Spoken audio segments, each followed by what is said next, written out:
ভালো আছি, ভালো থেকো।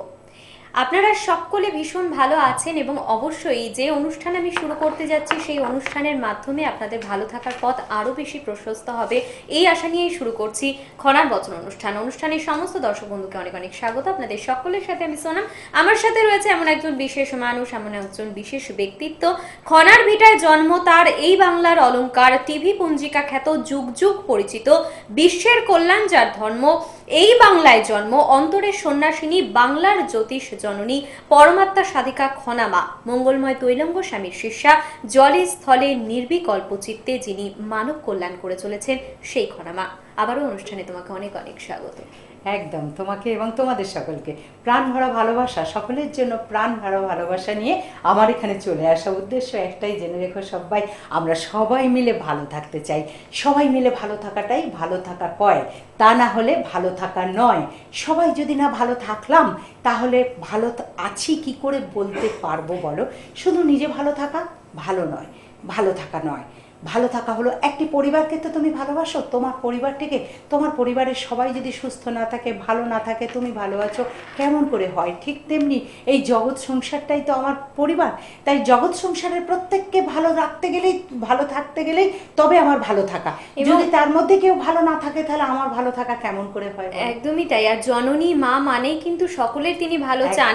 ভালো চান বলে কিন্তু তিনি এই মাত্র অনুষ্ঠান শুরুর আগে আমার সাথে আলোচনা করছিলেন একটা বিষয় নিয়েই, যে বাবা মা সন্তানকে জন্ম দিচ্ছেন, সন্তানকে লালন পালন করছেন, সন্তান বড় হচ্ছে, তারপরে বাবা মায়ের সেই ছোট থেকে বড় করার মধ্যে যে চিন্তাগুলো লুকিয়ে থাকে, নিজের সন্তান বলে মানে খনামা কিন্তু সেই সন্তানদের জন্ম দিচ্ছেন না, কিন্তু জন্ম না দিয়েও তিনি কিন্তু মায়ের থেকে, নিজের মায়ের থেকে কম কিছু নন। কারণ তিনি কিন্তু আমার সাথে এসে যখন বসে আলোচনা করেন তখন কিন্তু আমি দেখি একইভাবে সেই মায়ের মতোই তিনি কিন্তু একটা সন্তানের প্রত্যেকটা পদক্ষেপে সন্তানটা কিভাবে এগোবে সেটা নিয়ে কিন্তু তিনি খুব চিন্তিত, তিনি খুব ভাবিত।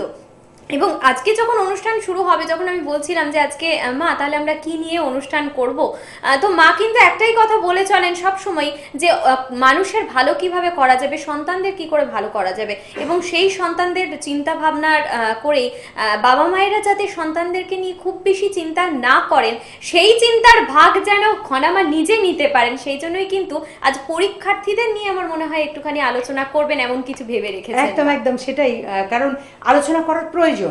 যারা গণনা করিয়েছো, চেম্বারে এসেছো, গণনা করিয়েছো, যারা বিচার করিয়েছো, যারা সরস্বতীর কবচ পড়িয়েছো, পারিজাত সরস্বতীর কবচ পড়িয়েছো, পারিজাত সরস্বতীর পুটলি নিয়ে গেছো, যারা কবচ করতে পারোনি তারা পুটলি নিয়ে গেছো, তাদের জন্য আমি বলছি, পরীক্ষা এখনো দেবে, এখন প্যালপিটেশন, চিন্তা, টেনশন, তার সঙ্গে পড়া, সব কিছু মিলিয়ে একটা রয়েছে। যারা এগুলো ধারণ করেছো আমি তাদের জন্য বলছি একদম নিশ্চিন্ত, পড়াশোনা যেরকম চালাচ্ছ চালিয়ে যাও।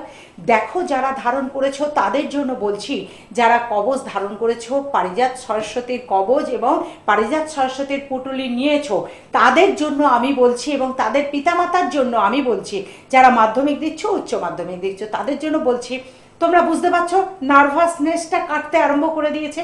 তোমার ছেলে, তোমার মেয়ে যে একটা নার্ভাস হয়ে যাচ্ছিল, কীরকম একটা সব পড়তে গেলেই ঘুম এসে যাচ্ছিল, ভীষণভাবে পড়ায় এনার্জি লস, পড়া মনে রাখতে পারছিল না, এবার তোমরা নিজেরাই বুঝতে পারছো ওগুলো কেটে যাচ্ছে। এবারে বলছি এটাও মনে রেখো, খেয়ালে রেখো এবং নিশ্চিন্ত থেকো, দেখবে ভালো পরীক্ষা দেবে, ভালো রেজাল্ট করবেই। কারণ অসীম ক্ষমতার অধিকারী হতে পারছে তারা, যারা ওই কবচ ধারণ করার সৌভাগ্যবান, সৌভাগ্যবতী হয়েছ, যারা ধারণ করে রয়েছ, তাদের জন্য আর কোনো চিন্তা নেই, আর কোনো ভাবনা নেই।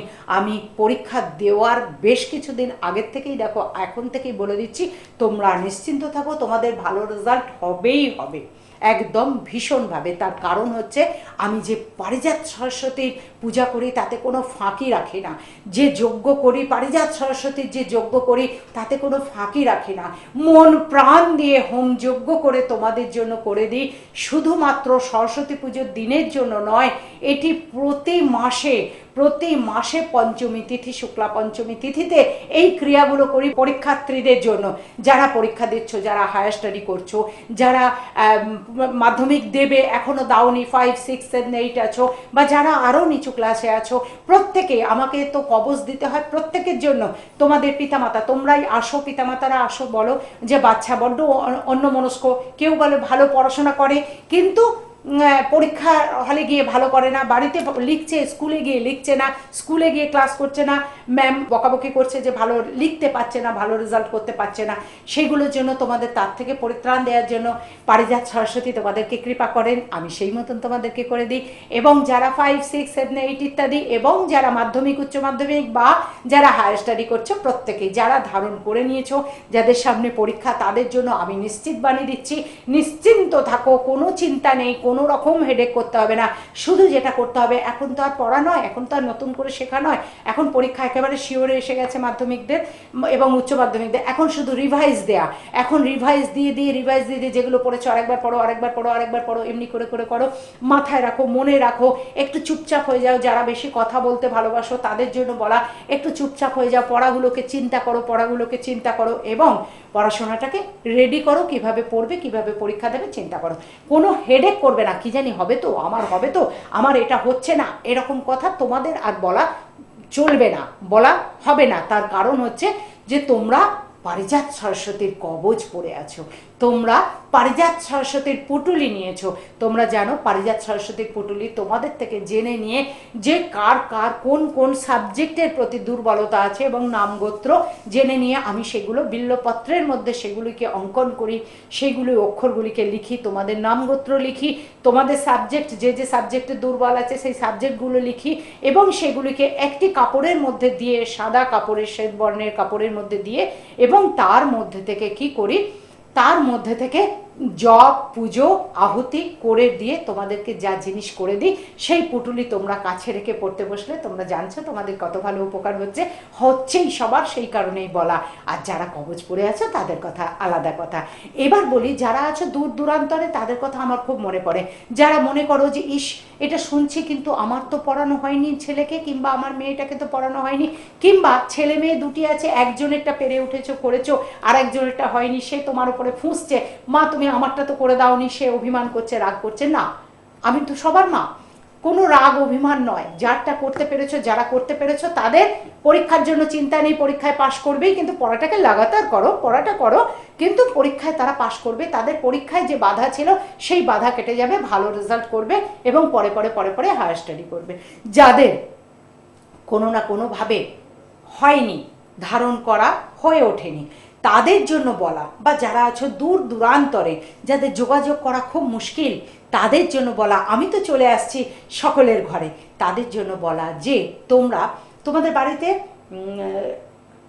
চন্দন পিঁড়ি আছে, চন্দন পিঁড়িতে শ্বেত চন্দন কাঠ আছে তোমাদের বাড়িতে, একটু চন্দন কাঠ ঘষে নিয়ে শ্বেত চন্দন বানিয়ে নিলে, আর শ্বেত লজ্জাবতীর মূল, যেখানে মূল বিক্রি হয় সেই দোকান থেকে বলে দেবে, তারা এনে দেবে, শ্বেত লজ্জাবতীর মূল একটু ঘষে নিলে, দুটিকে একত্রিত করে তাতে একটু সিদ্ধি পাতা, অল্প একটু সিদ্ধি পাতা দিলে, কামিনী আতপ চাল দিলে, সেই আর গোলাপ জল দিলে, একত্রিত করে নিয়ে একটি টিপ তৈরি হলো। সেই টিপ দুটি ভুরুর মাঝখানে লাগিয়ে দেবে। কাকে? পরীক্ষার্থীদের, যারা পড়াশোনা করছে, যারা ভালো পড়াশোনা করতে চাও, পড়ায় যাদের মন বসছে না, মন চঞ্চল হয়ে যাচ্ছে, তাদের জন্য প্রত্যেক দিন পড়বার সময় ওই টিপটি দেবে। দেওয়ার সময় মন্ত্র বলতে হবে, মা দিক বা কোনো অভিভাবক দিক, যে হোক দিয়ে দিক, বা ছাত্রছাত্রী নিজেরাও দিতে পারো। এই আঙ্গুলে করে টিপটি দেবে দুটি ভুরুর মাঝখানে। দেওয়ার সময় বলবে ওং হ্রিং ঐং হ্রিং ওং সরস্বত্যই নমঃ, ওং হ্রিং ঐং হ্রিং ওং সরস্বত্যই নমঃ। এই বলে দুটি ভুরুর মাঝখানে দিয়ে তোমরা পড়তে বসবে। দুটি ভুরুর মাঝখানে দিয়ে তোমরা পরীক্ষা দিতে যাবে। 3-4 দিনের মতন করে রাখবে। সেটি ফুরিয়ে গেলে আবার আয়োজন করে আবার সেটি করে রেখে দেবে। দিয়ে এভাবে চালিয়ে যাও। তারা পরে যখন সম্ভব হবে আমার কাছে চলে আসবে। আমি যখন পারিজাত সরস্বতী কবচ পড়িয়ে দেবো তখন আর চিন্তা করতে হবে না। দেখবে পড়াগুলো যখন পড়তে বসবে মনে হবে যেন কত সহজ। ম্যাথ যখন করবে, যারা ম্যাথেতে খুব কঠিন মনে হয়, ম্যাথ যখন করবে দেখবে মনে হবে যেন কত জানা, কত সহজ, কত সহজেই মিলে যাচ্ছে। যে যে সাবজেক্টের প্রতি দুর্বল আছো, আমি যেভাবে কাজ করে দিই সেই সেই সাবজেক্টে তাদের আর দুর্বলতা দেখা দেবে না, অতি ইজি হয়ে যাবে। অর্থাৎ এই কবজের মধ্যে সরস্বতীর, দেবী সরস্বতীর আরাধনা করে, পারিজাত সরস্বতীর সাধনা করে এমনই কৃপা দেয়া থাকে, এমনই আশীর্বাদই দেয়া থাকে যে তার শক্তিতে তোমরা সরস্বতীর কৃপা পাবেই পাবে, ভালো রেজাল্ট হবেই হবে। ভালো রেজাল্ট তো করতেই হবে, এই যুগটাই তো পড়েছে ভালো রেজাল্টে। তাই তুমি কেন পিছিয়ে থাকবে, তোমরা কেন পিছিয়ে থাকবে? তাই তোমাদের জন্য আর কে ভাববে? আছে তো খনামা, খনামাই ভাববে আর তোমাদের জন্য এগুলো করে দিচ্ছে। তাহলে ছাত্রছাত্রীদের জন্য বুঝিয়ে দিলাম, বলে দিলাম, এবং তোমাদের পিতামাতাকে বুঝিয়ে দিলাম, যারা করে নিতে পেরেছো তারা সার্থক পিতামাতা, সন্তানের জন্য প্রকৃত কাজ করেছো। কারণ পড়াশোনা করাতে প্রতি মাসে প্রচুর প্রচুর খরচা হয়, প্রচুর খরচ হয়। তো সেই খরচাটাকে বহন রাখার জন্য ক্লাসগুলোকে ঠিক মতন করা উচিত। সেই ছোট্টবেলার থেকে, একদম শিশু সময় থেকে তোমরা হাতে খড়ি দেওয়ার থেকে তপস্যা করে আজ মাধ্যমিকের জায়গায় পৌঁছেছো। সেই মাধ্যমিকে ভালো রেজাল্ট যে করতেই হবে, স্টার মার্ক পেতেই হবে, ভালো রেজাল্ট করতেই হবে। এবং যারা উচ্চ মাধ্যমিক দিচ্ছ তাদের জন্যই বলা, মাধ্যমিকটা তো হয়েছে কিন্তু উচ্চ মাধ্যমিকটা তো ভালো করতেই হবে। সেই কারণে আমার দেয়া জিনিস যারা পড়ে আছো তারা একদম নিশ্চিন্তে থাকো, কোনো চিন্তা নেই। যেহেতু ওই যে সরস্বতীর যে পুটুলি, পারিজাত সরস্বতীর যে পুটুলি তুমি দিয়েছো, যারা গ্রহণ করেছে তোমার থেকে তাদের জন্য তো ভালো হবেই। এবং মা এটাই যে যারা কিন্তু গ্রহণ করতে পারেননি তাদের জন্য, যে তাদেরকে বঞ্চিত করে রাখলেন মা নিজের ভালোবাসা থেকে, এমনটা কিন্তু করলেন না, তাদের জন্য কিন্তু টোটকা অবশ্যই দিয়ে দেওয়া হয়েছে এখান থেকে। এবং প্রতিযোগিতার দৌড়ে যে কথাটা বলা হচ্ছিল, মা বলছিলেন যে কম্পিটিশনে কেউ যেন পিছিয়ে না পড়ে, প্রতিযোগিতার দৌড়ে কেউ যেন পিছিয়ে না থাকে। মা কখনোই চান না যে আমার কোনো সন্তানই পিছিয়ে থাক। মা কিন্তু সবসময় নিজেদের সন্তানকে প্রথম সারিতেই দেখতে চান।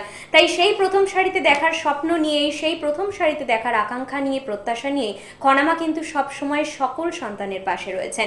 কিন্তু তাকে আমরা সবসময় কাছে পেতে চাই, মাকে সবসময় আমরা সংস্পর্শে আনতে চাই, নিজেদের স্পর্শ দিতে চাই। কারণ মাকে সবসময় দূরে রাখলে মনটা বড় ব্যাকুল হয়ে ওঠে। সেই জন্যই অনেক দিন পর যখন চেম্বারে আসেন তোমার ভক্তরা, সকলে কিন্তু বারবারই বলেন যে ব্যাকুল হয়েছে, তোমার অনুষ্ঠান দেখি কিন্তু তোমার কাছে আসার মানে ভাগ্য কিন্তু এটা বলা যায় না, এটা কিন্তু খুব বড় একটা সৌভাগ্য তোমার কাছে আসতে পারাটা। বলতে বলতে কেঁদে ফেলেন যে মাগো তোমায় যে দেখতে পাবো সামনাসামনি, তোমায় এটাই ভাবিনি কখনো। একদম ভীষণ তো সেই জায়গাটাতেই আমি একটুখানি আসতে চাইছি। মাকে যদি কাছে পেতে চান, মাকে যদি একটু স্পর্শ করতে চান, মায়ের সেই আবেগে যদি নিজেরা ভেসে যেতে চান, তাহলে অবশ্যই কিন্তু আপনাদেরকে আসতে হবে। কোথায় কোথায় মাকে পেয়ে যাবেন একটু বলে দিই। বারাসাত যশোর রোড, হাটখোলা মোড় স্টপেজ, পুরনো শিব মন্দিরের বিপরীতে বিবেকানন্দ অ্যাপার্টমেন্টের 3 তলায়। শুক্রবার BT road, Bonhooghly petrol pump stoppage, handicraft হসপিটালের সামনে 28 নম্বর ঋষি অরবিন্দ সরণি। শনিবার ঢাকুরিয়া 5 নম্বর কালীবাড়ি লেন, ঢাকুরিয়া কালীবাড়ির গলিতে শ্যামা অ্যাপার্টমেন্টের গ্রাউন্ড ফ্লোরে। অবশ্যই যোগাযোগ করে আসবেন 9831070429। আরও একটা বিষয় নিয়ে কথা বলবো, মাকে যারা আমরা কাছে পাচ্ছি না তাদের জন্য কিন্তু ব্যাকুল হওয়ার খুব বেশি কারণ নেই, কারণ মায়ের গাইডলাইন কিন্তু সবসময় থাকছে আমাদের সাথে। জীবনচক্রে জ্যোতিষ ও তার প্রতিকার, এই বইটা যারা যারা মায়ের লেখা সংগ্রহ করবে তারা কিন্তু অবশ্যই নিজেদের জীবনে এগিয়ে যাওয়ার অনুপ্রেরণা পাবে এবং মাকে সবসময় সাথে পাবে। ভালো থাকবেন কিনা এখনো বোধহয় এ বিষয়ে আরো কোনো মনের সন্দেহ থাকার কথা নয়, কারণ খনার বচন অনুষ্ঠান মানেই সকলে ভালো থাকবেন এবং সন্তান ততদিন অস্তিত্ব নিজের বজায় রাখতে পারবে যতদিন মাকে স্মরণে রাখবে। আমরা ছিলাম, আছি, থাকবো যতদিন খনা মাকে স্মরণে রাখবো। ব্যাস, মনের কথা বলে যেতেই হবে এখন চলে। কথা দিলাম আবার আসবো চলে, ঠিক সময় হলে সকল মনের কথা উজাড় করে দেব বলে। আমি তোমাদের সকলকে ভালোবাসি, তাই রোজ তোমাদের কাছে আসি। বহু আশা নিয়ে আমি এলাম এই পৃথিবীতে। মানুষের মাঝে ভগবান আছে সেটি খুঁজে নিতে। তোমাদের সকলের চৈতন্য হোক, তোমাদের সকলের মঙ্গল হোক। মঙ্গলময় ঈশ্বর সদাই তোমাদের সঙ্গে থাকুন। তোমরা সকলে অনেক ভালো থাকো, অনেক ভালো থাকো, অনেক ভালো থাকো। তুমি মা বলো না।